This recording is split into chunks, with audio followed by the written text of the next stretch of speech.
MCom final business administration optional paper first management of public enterprises.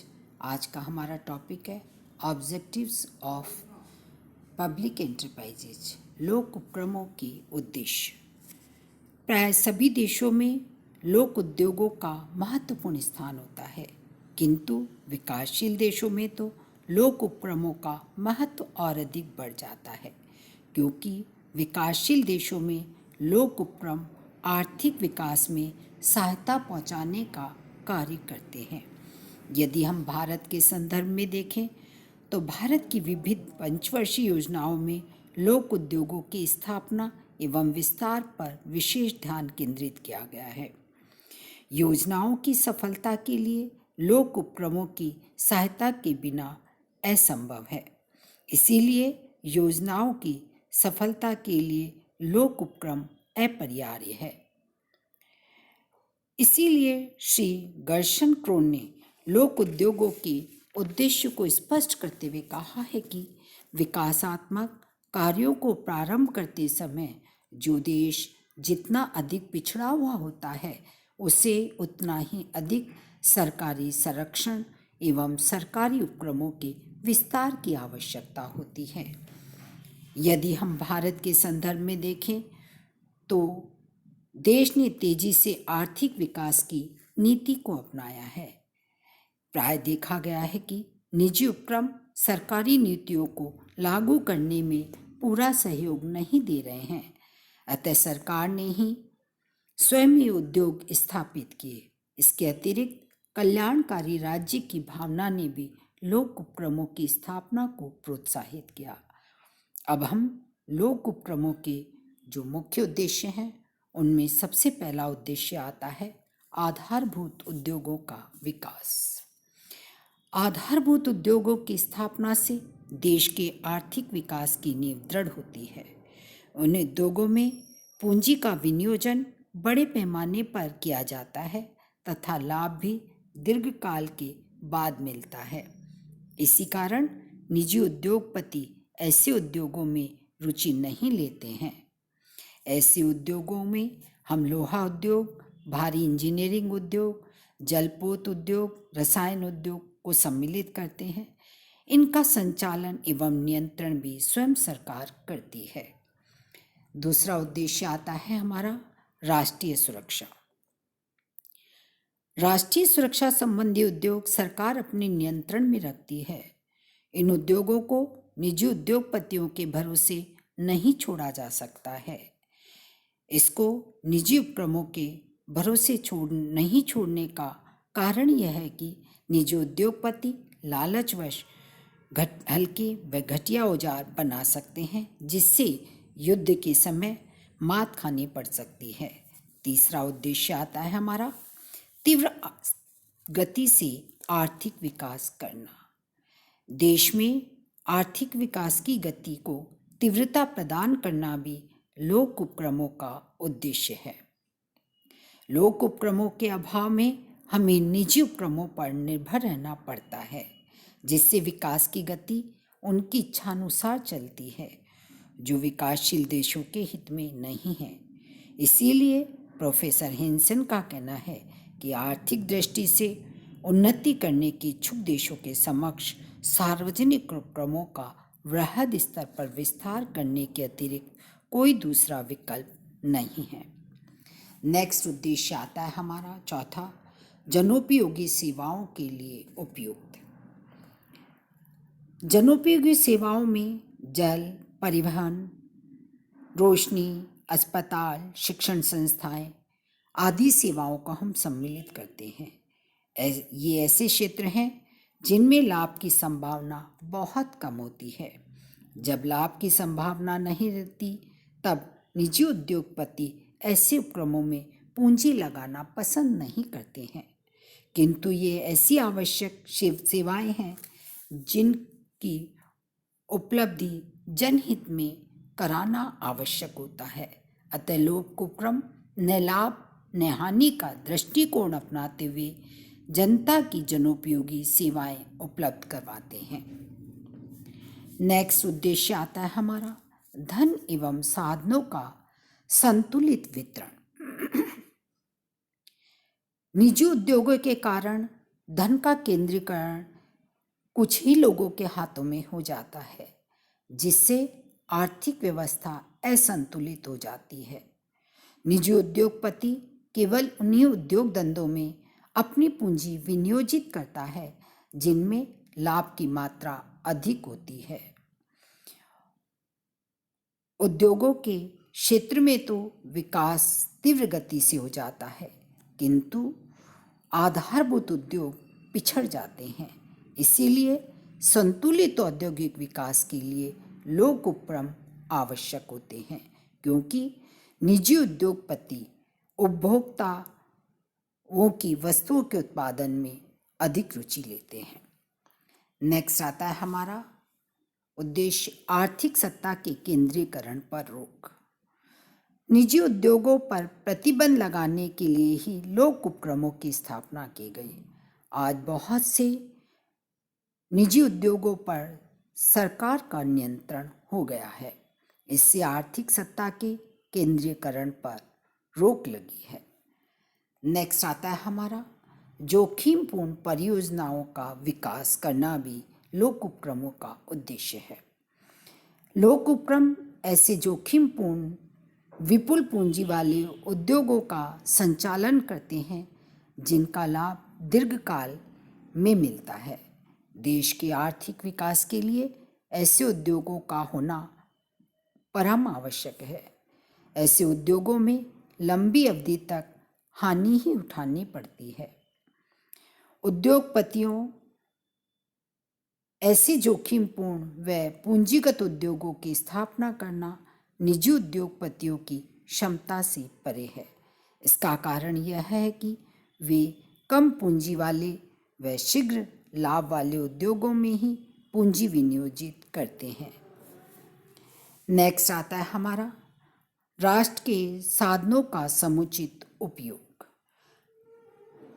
हमारी सरकार का सारा ध्यान इस ओर लगा हुआ है कि देश के सीमित साधनों का पूरा व सही उपयोग हो, ताकि हम सीमित साधनों से अधिकाधिक लाभ उठा सकें। इस दृष्टिकोण से सरकार ने अधिकांश उद्योग अपने हाथ में ले लिए हैं, जैसे कोयला खदानों को बैंक व बीमा कंपनियों का राष्ट्रीयकरण कर दिया गया है। नेक्स्ट आता है मूल्य पर नियंत्रण। औद्योगिक वस्तुओं की तुलना में खाद्यान्न सामग्री के मूल्यों में उतार चढ़ाव की संभावना अधिक रहती है।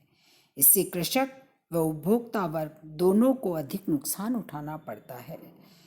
जब मूल्यों में कमी व वृद्धि की स्थिति होती है तो सरकार स्वयं मोर्चा संभालती है, अर्थात सरकार गिरते हुए मूल्यों पर नियंत्रण रखने के लिए स्वयं न्यूनतम मूल्यों की समर्थन मूल्य की घोषणा करती है। इससे प्रतिरोधक स्टॉक का निर्माण होता है। बाजार में मूल्य वृद्धि होने पर प्रतिरोधक स्टॉक में से सरकार खुलेआम बिक्री प्रारंभ कर देती है, जिससे मूल्य वृद्धि पर अंकुश लग जाता है। सरकार आवश्यक वस्तुएं उचित मूल्य की दुकानों से वितरित करती है। नेक्स्ट आता है हमारा समाजवादी समाज की स्थापना। लोक उपक्रमों का मुख्य उद्देश्य पूंजीवादी एकाधिकार को समाप्त कर समाजवादी समाज की स्थापना करना है। लोक उपक्रमों की सहायता से ही एकाधिकार समाप्त होगा, लोगों को अधिकाधिक रोजगार मिलेगा तथा नवीन तकनीकों के सहारे साधनों का पूरा उपयोग होगा। कहने का तात्पर्य है कि लोक उपक्रमों की सहायता से ही समाजवाद का सपना साकार होगा। नेक्स्ट आता है हमारा श्रमिकों के स्वास्थ्य की रक्षा।